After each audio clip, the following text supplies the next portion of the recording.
এই ভিডিওটিতে কোনো প্রকার পশু পাখিকে আঘাত করা হয়নি। ভিডিওটি শুধুমাত্র পশুপালক এবং কৃষকদের সুবিধার্থে তৈরি করা হয়েছে। নমস্কার, আমার নাম শরণদীপ দাস। আমি college of veterinary sciences and animal husbandry, Selesih Aizawl, মিজোরামে পাঠরত তৃতীয় বর্ষের একজন ছাত্র। ভারত অর্থনীতির দিক দিয়ে কৃষিকাজের উপর অনেকটাই নির্ভরশীল, কিন্তু ভারতের কৃষক অথবা পশুপালক অন্যান্য দেশের তুলনায় নতুন প্রযুক্তির সাথে পরিচিত নয়। এক্ষেত্রে যোগাযোগ অর্থাৎ নতুন প্রযুক্তি কৃষিদের মধ্যে বিস্তারণ করতে একটি গুরুত্বপূর্ণ ভূমিকা পালন করে। আজ আমরা এই ভিডিওটিতে আলোচনা করব কিভাবে যোগাযোগ বিস্তারণ বিদ্যায় সাহায্য করে। যোগাযোগের বৈশিষ্ট্যাবলী। বিস্তারণ বিদ্যায় একজন বক্তা বা একাধিক বক্তা তাদের চিন্তা একজন শ্রোতা বা একাধিক শ্রোতার কাছে ব্যক্ত করে। যোগাযোগের মাধ্যমে বক্তা ও শ্রোতার মধ্যে তাদের মতামত, চিন্তাভাবনা এবং ভাবের মিলন ঘটে। যোগাযোগ একটি সীমাহীন প্রক্রিয়া, কারণ কৃষিকাজের ক্ষেত্রে নতুন প্রযুক্তির আবিষ্কার এবং তার বিস্তারণ সবসময় হতে থাকে। এখন আমরা আলোচনা করব বিভিন্ন প্রকারের যোগাযোগ প্রক্রিয়া নিয়ে। কৃষক নিজে কৃষিকাজের মধ্যে কোনো নতুন প্রযুক্তি ব্যবহার করবে কিনা তা যদি কারোর পরামর্শ ছাড়া নিজের ব্যক্তিগত সিদ্ধান্তের মাধ্যমে নেই, তা ইন্টারপার্সোনাল কমিউনিকেশনের উদাহরণ। যখন কোনো কৃষক বা পশুপালক কোনো ব্যক্তি থেকে ধারণা নিয়ে তার কৃষিকাজে ব্যবহার করে, তখন এই ধরনের যোগাযোগ প্রক্রিয়াকে ইন্টারপার্সোনাল কমিউনিকেশন বলে।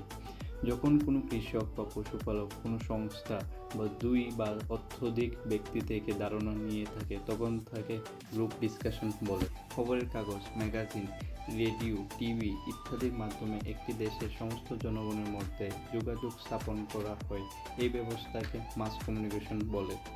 যোগাযোগের মধ্যে যেসব বাধা দেখা যায়: ল্যাঙ্গুইস্টিক ব্যারিয়ার, যখন ভাষা দুই ব্যক্তি বিশেষের মধ্যে যোগাযোগের বাধা হয়ে ওঠে। ইমোশনাল ব্যারিয়ার, যখন মানুষের আবেগ যোগাযোগের মধ্যে বাধা হয়ে ওঠে। ফিজিক্যাল ব্যারিয়ার, অত্যধিক শব্দ অথবা দুজন ব্যক্তি বিশেষের মধ্যে দূরত্ব যদি যোগাযোগের মধ্যে বাধা সৃষ্টি করে। কালচারাল ব্যারিয়ার, ধর্মীয়, সাংস্কৃতিক, খাদ্যাভ্যাস ইত্যাদি যদি যোগাযোগের মধ্যে বাধা সৃষ্টি করে। অ্যাটিটিউড ব্যারিয়ার, আত্মসম্মান বোধ যদি যোগাযোগ ব্যবস্থায় বাধা সৃষ্টি করে, তখন তাকে অ্যাটিটিউড ব্যারিয়ার বলে। ফিজিওলজিক্যাল ব্যারিয়ার, যদি কোনো ব্যক্তি পড়তে, লিখতে অথবা শিখতে অক্ষম হয়, তখন যোগাযোগের মধ্যে যে বাধা সৃষ্টি হয় তাকে ফিজিওলজিক্যাল ব্যারিয়ার বলে।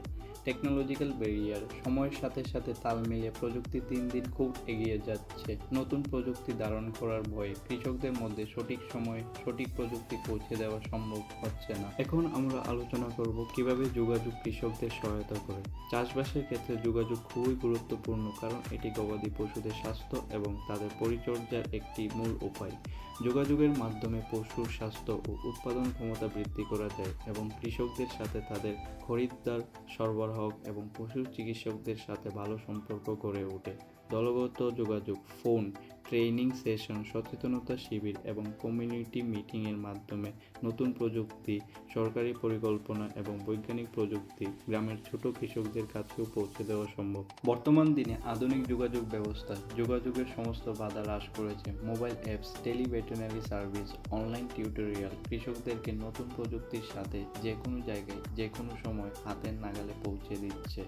মাটি থেকে পর্দা পর্যন্ত যোগাযোগ হলো একটি আদর্শ হাতিয়ার, যা পশু চিকিৎসা এবং কৃষিকাজের ক্ষেত্রে অগ্রগতির শক্তি যোগায়।